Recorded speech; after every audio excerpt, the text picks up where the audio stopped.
여러분 안녕하십니까? CTV 뉴스 박은결입니다. 안타까운 소식으로 문을 열겠습니다. 캄보디아에서 선교 활동을 하던 GMS 조용규, 신유미 선교사 부부가 교통사고를 당해 큰 어려움에 처했습니다. 특히 신유미 선교사는 머리와 목뼈를 크게 다쳐 매우 위중한 상태라고 합니다. 다행히 에어 앰뷸런스를 통해 한국으로 귀국을 마쳤다고 하는데요.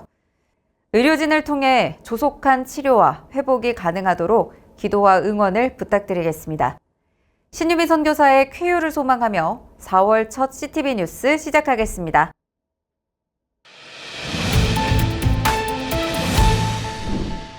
최근 영남 지역에서 발생한 대형 산불로 많은 이재민이 발생하고 교회와 사택이 전소되는 등 안타까운 피해가 이어지고 있습니다. 이에 총회가 발빠르게 구호 활동에 나서고 후속 조치를 펴고 있는데요. 전국 교회의 관심과 기도가 절실한 상황입니다. 총회는 3월 25일 김종혁 총회장 명의로 특별 담화문을 발표한 데 이어 임원회의를 열어 현장 방문 등 구체적인 구호 대책을 전개하고 있습니다. 현재 청송 성지교회와 영덕 세배들교회 등이 예배당과 사택이 전소되는 큰 피해를 입었으며 영덕 오보교회는 예배당 지붕과 창고 등의 복구가 필요한 상황입니다. 이 밖에도 하령, 신계, 감계, 철파교회 등 많은 성도들의 산불 피해가 심각한 것으로 나타났습니다. 총회 구제부는 피해가 가장 큰 청송 성지교회를 방문해 총회 차원의 지원을 약속했으며 전국 장로회 연합회도 의성군 산불 현장을 방문해 구호 성금을 전달하고 이재민들을 위로했습니다. 생각보다 피해가 굉장히 큽니다. 어쩔 수 없는 교회들은 전소가 되었지만 교인들이 몸으로 막았습니다. 그것 때문에 저는 울컥했습니다. 그분들에게 있어서는 어떻게 살 수 있는 근간이 없습니다. 교회는 예배드릴 장소가 없고 교인들은 기본적인 집과 의식주 문제가 해결이 되지 않습니다. 제발 부탁입니다. 많이 좀 빨리 도와주시면 감사하겠습니다. 총회는 교회와 성도들의 피해가 속출할 것으로 보고 전국 노회에 긴급 문자를 발송해 피해 교회의 상황을 접수하고 있습니다.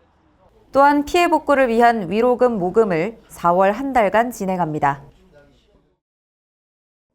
여성강도사 관련 헌법개정위원회가 여성사역자 특별위원회와 함께 첫 워크숍을 가졌습니다. 여성 강도권 허락은 제109회 총회에서 큰 관심을 모은 주요 결의 중 하나였습니다. 총회는 여성 강도사 고시와 인허 등과 같은 후속 조치를 헌법개정위원회에 맡겼습니다. 총회장 김종영 목사는 총회의 여성 강도권 결의의 의미를 환기하며 위원회의 헌신을 당부했습니다.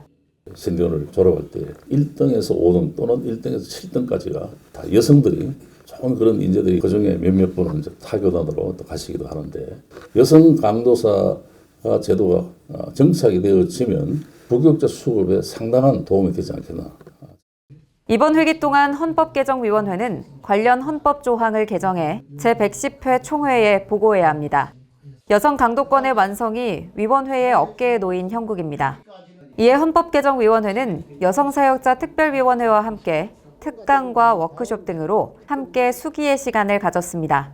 헌법개정위원회와 여성사역자위원회 같이 연계해서 노회를 어떻게 설득해 가야 되느냐, 이게 안건입니다. 헌법개정위원회는 워크숍에 이어 여성사역자 특별위원회와의 긴밀한 협력을 지속하기로 했습니다. 이에 여사위 위원장 유홍선 목사와 전문위원 이승호 목사를 자문위원으로 위촉한 소위원회를 구성해 관련 헌법 전반을 논의키로 했습니다. 140년 전 조선 땅에 도착해 복음의 씨앗을 뿌린 두 젊은 선교사가 있었죠. 바로 언더우드와 아펜젤러 선교사인데요. 장로교와 감리교 소속으로 조선의 첫 발을 디딘 그들의 숭고한 헌신을 기억하며 예장합동과 통합총회, 기독교감리회 세 교단이 한국 기독교 선교 140주년을 공동으로 기념했습니다. 140년 전 그날의 의미를 되새기고 앞으로 한국 기독교가 나아가야 할 방향을 모색하는 뜻깊은 자리였는데요. 그 현장을 정원희 기자가 소개합니다. 일생을 조선 선교에 바친 언더우드와 아펜젤러 선교사를 기리는 140주년 기념 예배와 학술 세미나가 열렸습니다. 1885년 조선에 온 두 선교사의 헌신은 한국 사회에 큰 변화를 가져왔습니다.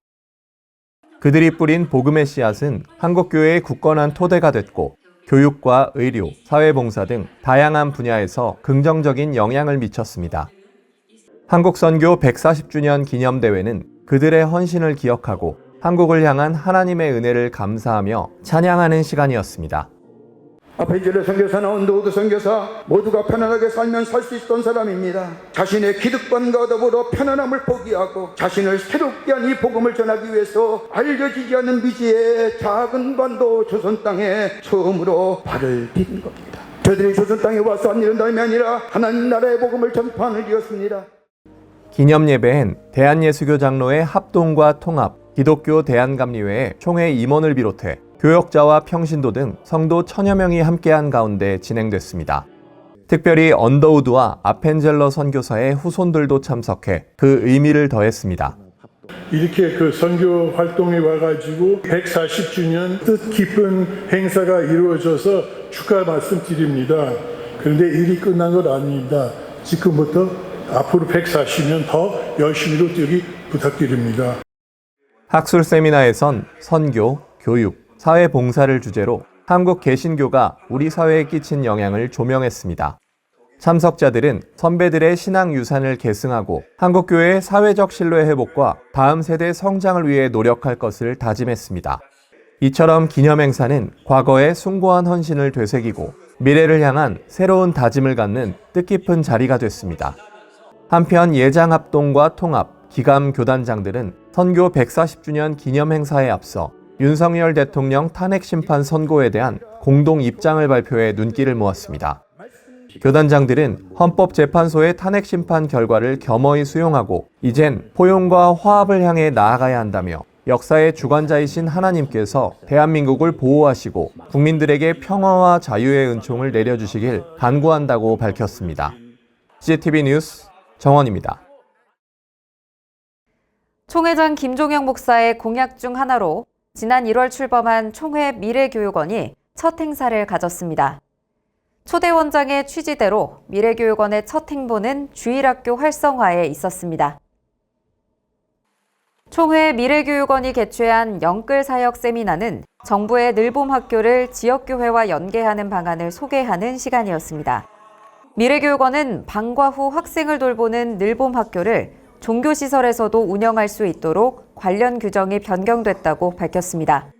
미래교육원은 담임 목사 부부, 담당 교역자, 교사가 참석한 이번 세미나에서 인강과 VR학습, 자기주도학습 등 주일학교 전도를 위한 매체도 함께 소개해 눈길을 끌었습니다. 늘봄학교의 전도 매체를 접목함으로써 미래자립교회의 동반 성장도 가능할 것으로 보고 있습니다. 미래교육원장 최강현 목사는 주일학교 활성화가 교회의 위기 극복을 위한 대안이라며 늘품 교회 학교에 대한 전국교회의 관심과 참여를 기대했습니다. 예장합동총회와 고신, 합신, 대신총회의 총회장과 총무가 한자리에 모였습니다. 네 교단은 교단 간 상호 교류와 협력을 위한 회동을 이어오고 있습니다. 박민균 기자가 보도합니다. 한국교회가 직면한 위기를 극복하기 위해 4개의 장로교단이 함께했습니다. 대한예수교 장로회 합동, 고신, 합신, 대신교단 총회장들은 4월 2일 합동교단 총회회관에서 간담회를 갖고 한국교회를 위해 교단 간 연합과 공고한 협력이 필요하다는 것에 공감했습니다. 예장합동 김종혁 총회장은 4교단 총회임원들의 만남을 정례화하자고 제안했습니다. 4개 교단 총회장들은 정기적인 총회 임원 모임과 신학포럼 공동개최 등을 통해 연대를 강화하기로 했습니다. 또한 4월 3일 진행하는 한국선교 140주년 기념 예배와 세미나가 역사성을 갖길 기대하며 한국교회 전체의 연합을 위한 행사가 되어야 한다고 강조했습니다. 우리가 140주년을 한국교회가 함께 기억하고 감사하고 또 새롭게 행보로 내드릴 수 있게 되는 것이 아닌가. 이외에도 4개 교단 총회장과 총무들은 사회 현안에 대한 의견도 나눴습니다. 특히 헌법재판소의 대통령 탄핵 심판 선고 이후 교회의 역할과 사회 화합을 위한 방안, 그리고 한국교회가 연합해 최악의 산불 피해 복구를 지원하는 것을 논의했습니다. 4개의 장로교단의 이번 만남은 교회와 사회를 위해 교단 간 협력을 다짐하고 공감대를 형성하는 자리였습니다. CTV 뉴스 박민균입니다. 다음 주 교단의 주요 일정입니다.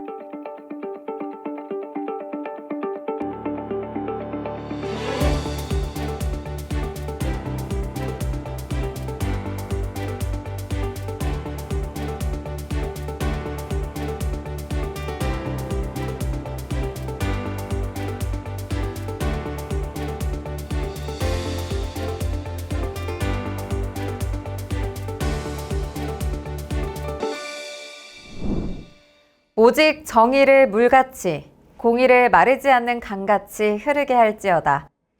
아모스 5장 24절 말씀입니다. 역사는 반복된다는 서양의 격언처럼 과거의 오류는 되풀이될 수 있습니다. 우리가 아모스 선지자의 외침을 늘 기억해야 하는 이유입니다. 아픈 역사가 되풀이되지 않도록 정의와 공의가 강물처럼 흐르는 사회를 만들어가는 것. 이것이 우리 모두의 숙제이자 기도의 제목이어야 하지 않을까요? 아모스 선지자의 말씀을 묵상하면서 CTV 뉴스를 마치겠습니다. 다음 주에는 더 새로운 소식으로 돌아오겠습니다. 고맙습니다.